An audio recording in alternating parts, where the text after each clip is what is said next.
Hello दोस्तों, आज हम पढ़ने वाले हैं मानसिक अभिरुचि। यह परीक्षा की दृष्टि से बहुत ही महत्वपूर्ण टॉपिक है। इस टॉपिक से हर साल कम से कम एक क्वेश्चन एग्जाम में देखने को ज़रूर मिलता है। तो यहाँ पे अभी विभिन्न हेल्पलाइन नंबर देख लेंगे जो कि यूपी पुलिस के लिए बहुत ही महत्वपूर्ण है। जैसे आपातकालीन सेवाओं के लिए 112 होता है आपका, पुलिस के लिए 100, फायर ब्रिगेड के लिए 101, एम्बुलेंस के लिए 108, चाइल्ड हेल्पलाइन नंबर 1098 और वुमेन पावर हेल्पलाइन नंबर है आपका 1090। यहाँ पे साइबर अपराध हेल्पलाइन नंबर ये जो है गलत दिया हुआ है, हमारी टीम से मिस्टेक हुआ है, सॉरी। साइबर अपराध हेल्पलाइन नंबर आपका है 1930। चलिए दिखा देता हूँ। इस टॉपिक से पिछले साल ये क्वेश्चन आया था, उत्तर प्रदेश में वुमेन पावर लाइन के लिए संपर्क नंबर क्या है।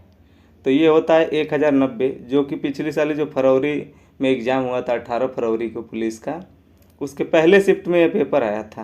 तो इस टॉपिक को ध्यान से पढ़ें और हर क्वेश्चन को बहुत ही बारीकी से एनालाइज करें। चलिए इसमें नेक्स्ट क्वेश्चन देखते हैं। लैंगिक संवेदनशीलता का संबंध है। तो लैंगिक संवेदनशीलता का संबंध आपका स्त्रियों के प्रति व्यवहार से होता है कि स्त्रियों के प्रति व्यक्ति कैसे व्यवहार करता है। आगे देखते हैं। जनहित का मूल्य उद्देश्य माना जाता है।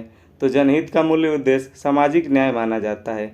यहाँ पे जनहित के बारे में थोड़ा सा आप जान लीजिए। सार्वजनिक हित की रक्षा के लिए मुकदमे का प्रावधान है। इसमें यह आवश्यक नहीं है कि पीड़ित पर स्वयं अदालत में जाए, वह अपने किसी नज़दीकी व्यक्ति के द्वारा या फिर अपने वकील के द्वारा भी जनहित याचिका दायर कर सकता है। चलिए देखते हैं नेक्स्ट क्वेश्चन। जनहित याचिका निम्न में से किसके द्वारा प्रस्तुत किया जाता है। तो जनहित याचिका किसी भी व्यक्ति द्वारा किया जा सकता है, वह स्वयं जा सकता है या फिर अपने वकील के द्वारा या फिर अपन निकट संबंधी के द्वारा जनहित याचिका डाल सकता है। चलिए नेक्स्ट क्वेश्चन देखते हैं। भारत में सबसे ज़्यादा पुलिस स्टेशन किस राज्य में है। तो ये तो आपको ही पता होगा, यूपी में होगा। यहाँ पे यूपी इतनी बड़ी जनसंख्या है यूपी के पास, तो इसलिए यहाँ पे पुलिस स्टेशन बहुत ज़्यादा है। चलिए नेक्स्ट देखते हैं। सबसे पुरानी पुलिस कौन सी है। तो सबसे पुरानी पुलिस जो है आपका असम राइफल्स है। असम राइफल्स एक केंद्रीय अर्ध सैनिक बल है। इसका प्राथमिक कर्तव्य भारत म्यांमार सीमा की रखवाली करनी है, जिसकी स्थापना 1835 में हुआ था। उत्तर प्रदेश पुलिस की स्थापना कब हुई। तो ये क्वेश्चन बहुत ही महत्वपूर्ण है, इसको जान लें। ये प्रीवियस ईयर क्वेश्चन कई बार रिपीट होता रहता है। तो यह 1863 में उत्तर प्रदेश पुलिस की स्थापना हुई थी। आगे चलते हैं। निम्न में से महिलाओं के लिए पुलिस में साहस से चुनौती वाला पद कौन सा है। तो ये होता है आपका NSG यानी राष्ट्रीय सुरक्षा गार्ड। इसमें बहुत से साहस और चुनौतियों का काम होता है। अब यहाँ पे आइए नेक्स्ट क्वेश्चन देखते हैं। राष्ट्रीय सुरक्षा गार्ड की स्थापना कब हुई थी। तो राष्ट्रीय सुरक्षा गार्ड की स्थापना 1986 में हुई थी। अब इसके बारे में थोड़ा सा जान लेते हैं। नेशनल सिक्योरिटी गार्ड भारत का एक विशिष्ट आतंकवाद विरोधी बल है। NSG को आतंकवादी हमलों, बंधकों, स्थितियों, अपहरण जैसे सुरक्षा चुनौतियों को संभालने के लिए बनाया गया है। चलते हैं और नेक्स्ट क्वेश्चन देखते हैं आपका। न्यायिक पुनर्लोकन की व्यवस्था की गई है, यानी न्यायिक पुनर्लोकन की व्यवस्था कहाँ पे है। तो यह आपका भारत के साथ साथ USA में न्यायिक पुनर्लोकन की व्यवस्था होती है। न्यायिक पुनर्लोकन क्या होता है, यानी जुडिशियल रिव्यू। थोड़ा इसके बारे में आप जान लीजिए। तो अगर संसद कोई भी कानून या फिर नियम बनाती है तो उसे सर्वोच्च न्यायालय उसे क्रॉस चेक करती है कि क्या यह संविधान के प्रावधानों के अनुरूप है या फिर नहीं, कि या उसका अतिक्रमण कर रहा है कि नहीं। तो अगर अतिक्रमण करते हुए पाया जाता है या फिर लोगों के अधिकारों को हनन करता हुआ पाया जाता है, तो जिस सीमा तक वह करता है उसको वह असंवैधानिक घोषित कर देता है। तो ये होता है न्यायिक पुनर्लोकन। नेक्स्ट क्वेश्चन देखते हैं। सर्वोच्च न्यायालय द्वारा कौन सा प्रलेख जारी नहीं किया जाता। तो यहाँ पे आपका 5 टाइप की रिट होती है, जिसमें निषेधा कोई रिट नहीं होती, यानी यह कोई भी प्रलेख नहीं होता है। इसमें बंदी प्रत्यक्षीकरण, प्रतिषेध, परम आदेश जारी कर सकता है। तो यहाँ पे चलिए बताता चलता हूँ कि किसके बारे में कौन सा होता है, बंदी प्रत्यक्षीकरण। तो अगर किसी व्यक्ति को पुलिस किसी मामले में गिरफ्तार करती है तो उसे यह बताना ज़रूरी होता है कि आपको किस दोष के लिए गिरफ्तार किया जा रहा है। यानी गिरफ्तार व्यक्ति से जो सुरक्षा प्रदान करता है वह बंदी प्रत्यक्षीकरण होता है। प्रतिषेध में ये होता है कि अगर कोई लोअर अदालत अपने अधिकार क्षेत्र से बाहर जाकर कोई कानून बनाती है तो उसे सर्वोच्च न्यायालय यह अभिलेख जारी करके प्रतिषेध उसे ऐसा करने पर रोक लगा सकती है या फिर उस मामले को अपने पास बुला सकती है, उसे प्रतिषेध बोलते हैं। परमादेश, इसमें यह होता है कि कोई अगर अधिकारी काम सरकारी पद पर बैठा अधिकारी या फिर प्रशासनिक अधिकारी अच्छा से काम नहीं करता है तो उसके काम को याद दिलाने के लिए परमादेश सर्वोच्च न्यायालय द्वारा जारी किया जाता है। तो इसमें ये होता है कि अगर मान लीजिए कोई नगर निगम है वो अब सफाई संबंधी अच्छे से कार्य नहीं कर सकता है तो उसको परम आदेश जारी करके सर्वोच्च न्यायालय उससे बोलेगा कि आप अपने शहर में सफाई संबंधी काम को अच्छे से करें। और एक होता है अधिकार परीक्षा। अधिकार परीक्षा में ये होता है कि कोई अगर व्यक्ति है तो किसी सरकारी पद पर अगर ज़बरदस्ती उसने वहाँ पे अवैध तरीके से सरकारी पद को हासिल कर लिया है तो सर्वोच्च न्यायालय यह रीट जारी करके अधिकार परीक्षा यह पूछता है कि आप किस अधिकार से यहाँ पे कार्य कर रहे हैं। चलिए नेक्स्ट क्वेश्चन लेते हैं। जनहित याचिका में सम्मिलित नहीं है तो जनहित याचिका में आपका बंधुआ मजदूरी शामिल होता है, पारिवारिक पेंशन शामिल होता है, हिंसा से प्रभावित पीड़ित भी होता है, मगर शिक्षण संस्थाओं में प्रवेश को लेकर जनहित याचिका में कोई भी प्रावधान नहीं है। नेक्स्ट चलते हैं। जनहित याचिका किस न्यायालय के समक्ष दायर किया जा सकता है तो जनहित याचिका आपका सुप्रीम कोर्ट में भी उच्च न्यायालय में भी जारी किया जा सकता है। तो इसके हिसाब से विकल्प आपका बी सी सही होगा। चलिए, सुप्रीम कोर्ट जो होता है केंद्रीय लेवल का कोर्ट होता है जबकि उच्च न्यायालय आपके स्टेटों में होते हैं। चलिए नेक्स्ट क्वेश्चन लेते हैं। जनरल डायरी लिखने का अधिकार किसको है तो ये होता है थानाध्यक्ष को। चलिए नेक्स्ट क्वेश्चन देखते हैं। आदेश पुस्तिका किसके द्वारा लिखी जाती है तो यह लिखी जाती है निरीक्षक के द्वारा। नेक्स्ट क्वेश्चन देखते हैं। यदि किसी व्यक्ति में अनुकूलनशीलता होगा तो निम्नलिखित गुण होगा। तो अगर अनुकूलनशीलता है किसी व्यक्ति में तो उसमें सकारात्मक गुण होता है। अनुकूलनशीलता का मतलब कि हर परिस्थिति को वह झेलने के काबिल हो और उस परिस्थिति में ढलने के अनुरूप हुआ हो। चलिए नेक्स्ट क्वेश्चन देखते हैं। आईपीएस का फुल फॉर्म क्या है तो आईपीएस का फुल फॉर्म होता है इंडियन पुलिस सर्विस। चलिए नेक्स्ट देखते हैं। पुलिस का फुल फॉर्म क्या होता है तो पुलिस का फुल फॉर्म होता है public officer for legal investigation and criminal emergencies, यानी इसमें पहला विकल्प आपका सही है। नेक्स्ट क्वेश्चन देखते हैं। भारत में कुल कितने थाने हैं तो भारत में कुल कितने थाने हैं तो आपको बता दें 16,671, यानी ऑप्शन बी।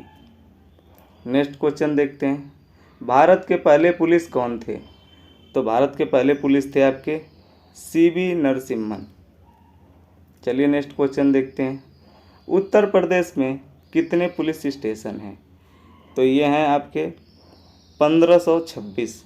तो इस नंबर को याद रख लें, ये क्वेश्चन रिपीट होता है। चलिए नेक्स्ट क्वेश्चन देखते हैं। पुलिस का असली नाम क्या है? ए केंद्रीय जनरक्षक, बी जिला जनरक्षक, सी राजकीय जनरक्षक। इसका सही जवाब है सी राजकीय जनरक्षक। चलिए नेक्स्ट देखते हैं। उत्तर प्रदेश में थाना दिवस कब मनाया जाता है तो उत्तर प्रदेश में थाना दिवस प्रत्येक माह के द्वितीय और चतुर्थ शनिवार को मनाया जाता है, यानी आपका पहला ऑप्शन सही है। चलिए नेक्स्ट क्वेश्चन देखते हैं। सीवी नरसिम्हन का पूरा नाम क्या है तो सीवी नरसिम्हन का पूरा नाम है चक्रवर्ती विजय राघव नरसिम्हन। चलिए नेक्स्ट क्वेश्चन देखते हैं। भारतीय पुलिस किस बंदूक का इस्तेमाल करती है तो इसमें होता है आपका पिस्टल ऑटो 9mm 1A या ग्लॉक 17। चलिए नेक्स्ट क्वेश्चन देखते हैं। विश्व का सबसे बड़ा पुलिस विभाग कौन सा है, यानी किस देश की पुलिस विभाग सबसे बड़ी है तो यह है न्यूयॉर्क अमेरिका की, यानी विश्व स्तर पे बात किया जा रहा है। नेक्स्ट क्वेश्चन देखते हैं, भारत के विधि नियम के अनुसार सर्वोच्च शक्ति निहित है। तो यानी सर्वोच्च शक्ति किस में निहित होता है, तो संविधान में होता है, क्योंकि संविधान के अनुसार ही संविधान को संसद को भी शक्ति संविधान से मिलती है या फिर किसी भी अधिकारी को, इसलिए सबसे ज़्यादा शक्तिशाली संविधान होता है। दहेज प्रतिषेध अधिनियम कब लागू हुआ, तो दहेज प्रतिषेध अधिनियम 1 जुलाई 1961 को लागू हुआ। चलिए नेक्स्ट क्वेश्चन देखते हैं, भीड़ के विरुद्ध पुलिस द्वारा बल प्रयोग किए जाने के अनुदेश किस पैरा में दिए गए हैं, तो ये पैरा नंबर 70 है जिसमें यह दिया गया है। नेक्स्ट क्वेश्चन देखते हैं, सामान्य नागरिकों के धरना प्रदर्शन के दौरान पुलिस बल को किस प्रकार की भूमिका निभानी चाहिए, यानी पुलिस विभाग को किस टाइप की भूमिका निभानी चाहिए, पुलिस को सतर्क होना चाहिए, किसी भी घटना को होने से पहले ही पुलिस को उसे रोकना चाहिए, यानी वहाँ पे सतर्कता बरतनी होगी। नेक्स्ट क्वेश्चन देखते हैं, इंटरपोल संगठन निम्न में से क्या कार्य करता है, तो इंटरपोल बहुत सारे मूवियों में देखे होंगे कि इंटरपोल ऑफिसर होता है, तो उसके क्या क्या कार्य हो सकते हैं यहाँ पे पूछा गया है। तो अंतर्राष्ट्रीय अपराधों पर नियंत्रण, सीमा पर पुलिस से सहयोग, अंतर्राष्ट्रीय अपराधों का सामना करने वाले संगठनों की मदद, तो ये सारे ही होते हैं काम उसके। चलिए नेक्स्ट क्वेश्चन देखते हैं, आपके रिश्तेदार का पुत्र किसी अपराध में गिरफ्तार होता है तो आप क्या करेंगे, उसे तुरंत छोड़ देंगे, उसे पैसा लेकर छोड़ेंगे, उसे नहीं छोड़ेंगे, तो इनमें से आप कुछ भी नहीं कर सकते। तो ये है कि आपका इससे रिलेटेड प्रावधान भारतीय दंड संहिता में दिया गया है। चलिए नेक्स्ट क्वेश्चन देखते हैं, पुलिस में सबसे ऊंचा पद कौन सा है, तो पुलिस में सबसे ऊंचा पद डीजीपी होता है, यानी डायरेक्टर जनरल ऑफ पुलिस। ठीक है, इसके बाद से आपका होता है आईपीएस, इंडियन पुलिस सर्विस, उसके बाद से होता है इंस्पेक्टर जनरल ऑफ पुलिस यानी आईजी, उसके बाद से होता है डीआईजी यानी deputy inspector general of police, यानी इसमें 16 टाइप की होती हैं, और सबसे नीचे जो होता है वो कांस्टेबल होता है। तो इसमें आपको इतना याद करने की ज़रूरत नहीं है, बस ये जान ले सबसे बड़ा कौन सा होता है, तो डीजीपी होता है, डायरेक्टर जनरल ऑफ पुलिस, और सबसे नीचे होता है कांस्टेबल। चलिए नेक्स्ट क्वेश्चन देखते हैं, पुलिस लोगो का रंग क्या होता है, तो उसमें जो लोगो होता है आपके ड्रेस पे होगा तो आप देख लेंगे, उसमें लाल और नीला रंग होता है पुलिस का लोगो। यहाँ पे देख लीजिए स्पष्ट तरीके से, यहाँ पे ऊपर देखिए लाल है और ये वाला है नीले, नीचे नीला। ठीक है, तो ये होता है पुलिस का लोगो। कौन सा अधिनियम पुलिस शब्द को परिभाषित करता है, तो पुलिस शब्द को परिभाषित करने वाला अधिनियम कौन सा है, पुलिस अधिनियम 1861 की धारा 1। नेक्स्ट क्वेश्चन लेते हैं, पुलिस विभाग में कितने पद होते हैं, तो यहाँ पे होते हैं 16। नेक्स्ट देखते हैं, पुलिस में सबसे छोटा पोस्ट कौन सा है, तो सबसे छोटा कौन सा होता है, कांस्टेबल, जो कि मैं आपको ऊपर ही बता चुका हूँ। चलिए नेक्स्ट क्वेश्चन देखते हैं, राज्य स्तर पर सबसे बड़ा पुलिस अधिकारी कौन होता है, तो ये होता है आपका पुलिस महानिदेशक। चलिए नेक्स्ट देखते हैं, राष्ट्रपति पुलिस पदक कब अस्तित्व में आया, तो ये आता है मार्च 1991 में। चलिए नेक्स्ट क्वेश्चन देखते हैं, पुलिस विभाग को कौन कंट्रोल करता है, तो पुलिस विभाग को कौन कंट्रोल करता है, गृह मंत्रालय। चलिए नेक्स्ट क्वेश्चन देखते हैं, उत्तर प्रदेश पुलिस का मुख्यालय कहाँ है, तो उत्तर प्रदेश पुलिस का मुख्यालय लखनऊ में है। पहले यह प्रयागराज में होता था स्टार्टिंग में, लेकिन बाद में यह इसका मुख्यालय चेंज होकर लखनऊ में हुआ, और signature building sector 7 Gomti Nagar Lucknow में है, जिसकी स्थापना 1863 ईस्वी में हुआ था। चलिए नेक्स्ट क्वेश्चन देखते हैं, डीजीपी का फुल फॉर्म है, तो डीजीपी का फुल फॉर्म होता है डायरेक्टर जनरल ऑफ पुलिस, यानी विकल्प ए। चलिए नेक्स्ट क्वेश्चन लिखते हैं, केंद्रीय पुलिस प्रशिक्षण अकादमी कहाँ है, तो केंद्रीय बोलेगा जब आपसे तो ये भोपाल होता है। ये आप क्वेश्चन को याद रखेंगे, ये बहुत सारे एग्जामों में रिपीट करता है और खासकर पुलिस वाले में। चलिए नेक्स्ट क्वेश्चन देखते हैं, उत्तर प्रदेश का सबसे बड़ा थाना कौन सा है, तो यह है आपका नरखी थाना फिरोजाबाद, यानी फिरोजाबाद आप जानते होंगे कांच की चूड़ियों के लिए फेमस है, तो यहाँ का ये नरखी थाना पुलिस स्टेशन है। चलिए नेक्स्ट देखते हैं, कांस्टेबल को कितने स्टार मिलते हैं, तो कांस्टेबल को कोई भी स्टार नहीं मिलता, यानी यहाँ पे 0 स्टार होता है कांस्टेबल के पास। चलिए नेक्स्ट क्वेश्चन देखते हैं। पुलिस को हिंदी में क्या कहते हैं? तो पुलिस को हिंदी में कहते हैं आरक्षक, राजकीय जन रक्षक, कोतवाल या फिर इनमें से सभी। तो इसको अलग अलग नामों से जाना जाता है, इसमें से सभी को कहते हैं। चलिए नेक्स्ट देखते हैं। यूपी पुलिस का नारा क्या है? तो यूपी पुलिस का नारा है आपका सुरक्षा आपकी, संकल्प हमारा। चलिए नेक्स्ट क्वेश्चन देखते हैं। उत्तर पुलिस के प्रतीक चिन्ह में कितनी मछलियां हैं? तो 2 होती है मछलियां। देखे होंगे आप यूपी पुलिस का जो चिन्ह होता है या फिर यूपी का जब भी आप प्रतीक चिन्ह देखेंगे तो उसमें 2 मछलियां होती हैं। नेक्स्ट क्वेश्चन देखेंगे। पुलिस का प्रतीक चिन्ह क्या है? तो पुलिस का प्रतीक चिन्ह है मछली।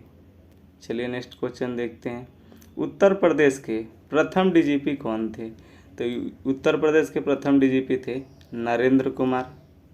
नेक्स्ट देखते हैं। भारत में नंबर 1 पुलिस कौन सी है? तो ये है आपकी अस्का पुलिस थाना, गंजम जिला, उड़ीसा। तो दोस्तों यहाँ पे 50 क्वेश्चनों की ये सीरीज समाप्त होती है। Thank you for watching. दोस्तों चैनल को लाइक, शेयर और सब्सक्राइब करना ना भूलें ताकि ऐसे ही महत्वपूर्ण क्वेश्चन आपको मिलते रहें।